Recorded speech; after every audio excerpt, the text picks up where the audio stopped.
آج کل ہر گاڑی بس کے پیچھے بھی لکھا ہوتا ہے 786، گدا گاڑی کے پیچھے بھی لکھا ہوتا ہے 786، تاکہ لوگ ان پیسوں کو بھی بہت سنبھال کے رکھتے ہیں جن کے ہندسے میں بھی لکھا ہوتا ہے 786۔ اس کا کیا مطلب ہے، اس کی ہسٹری کیا ہے، یہ لکھنا صحیح بھی ہے یا نہیں، آئیے اس ویڈیو میں ہم اسے دیکھتے ہیں۔ کیا 786 ہندوؤں کے بھگوان ہری کرشنا کے نام کے حروف کا مجموعہ ہے؟ عام طور پر خطوط، دستاویزات اور تحریروں وغیرہ میں بسم اللہ کی بجائے 786 لکھ دیا جاتا ہے۔ کہا یہ جاتا ہے کہ ان کاغذات کے زمین پر گرنے سے بسم اللہ کے پاکیزہ حروف کی بے ادبی ہوتی ہے۔ ان کو بے ادبی سے بچانے کے لیے 786 لکھ دیا جاتا ہے، جبکہ اسلامی تعلیم واضح طور پر یہ ہے کہ ہر کام اللہ تعالیٰ کے نام سے شروع کرنا چاہیے۔ خط یا کسی بھی تحریر سے پہلے بطور بسم اللہ کے 786 لکھنا ایک گمراہ کن بات ہے، کیونکہ 786 لکھ کر تحریر شروع کرنے کا یہ طریقہ ہم کو قرآن و سنت میں کہیں بھی نہیں ملتا ہے۔ کوئی بھی نیک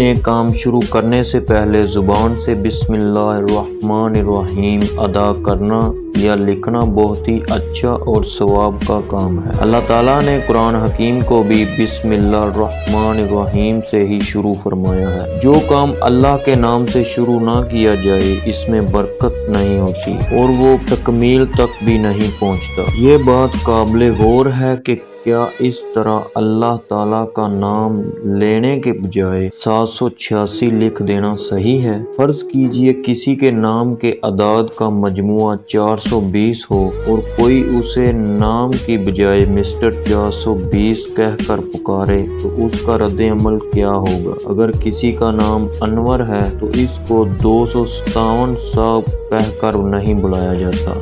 اگر کسی کو مولانا صاحب کی بجائے 128 صاحب کہہ کر بلایا جائے تو یقیناً وہ ناراض ہو جائیں گے۔ پھر کیا وجہ ہے کہ اللہ پاک کے مقدس نام کے ساتھ ایسا سلوک کیا جائے؟ اس لیے بسم اللہ کی بجائے 786 کا استعمال کسی طرح بھی پسندیدہ نہیں ہے۔ اب سوال یہ پیدا ہوتا ہے کہ پھر 786 ہے کیا؟ جب ہم علم الاعداد پر نظر ڈالتے ہیں تو ہمیں انتہائی خطرناک صورتحال نظر آتی ہے۔ آپ کو یہ جان کر حیرت ہوگی کہ 786 ہندوؤں کے بھگوان ہری کرشنا کے نام کے حروف کا مجموعہ ہے۔ حروف ابجد کے حساب سے اسی کے یہ اعداد نکلتے ہیں۔ برے صغیر پاک و ہند کے مسلمان سینکڑوں برس تک ہندوؤں کے ساتھ اکٹھے رہے ہیں، وہ 786 استعمال کرتے ہوں گے۔ اس کی تشریح انہوں نے مسلمانوں کے سامنے غلط انداز میں کی ہوگی اور انہوں نے اس 786 کا استعمال شروع کر صحیح سمجھ کر دیا۔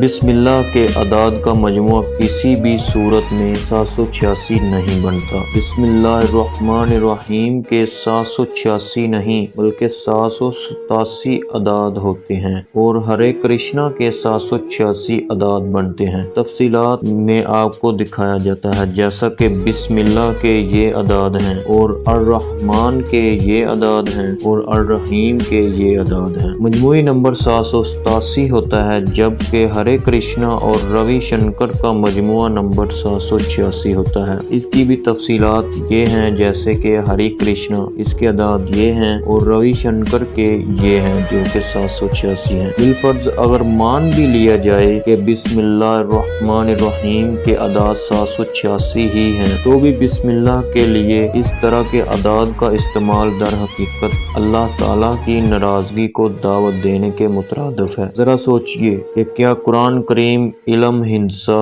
اور جیومیٹری کی کتاب ہے؟ کیا اس کا نزول اسی لیے ہوا تھا کہ اسے اعداد میں تبدیل کیا جائے؟ نہیں، ہرگز نہیں، بلکہ یہ عمل کی کتاب ہے۔ اس لیے ان اعداد کے استعمال سے مکمل طور پر اجتناب کیا جائے۔ بسم اللہ لکھ دیا جائے یا کاغذ پر کچھ بھی نہ لکھا جائے، زبان سے بسم اللہ پڑھ لینا کافی ہے۔ محترم ممبران، اگر آپ چاہتے ہیں کہ میری ساری ویڈیو باقاعدگی سے آپ تک پہنچتی رہیں تو آپ کو میری جو بھی ویڈیو ملے اسے لائک، کمنٹ اور شیئر کریں، ورنہ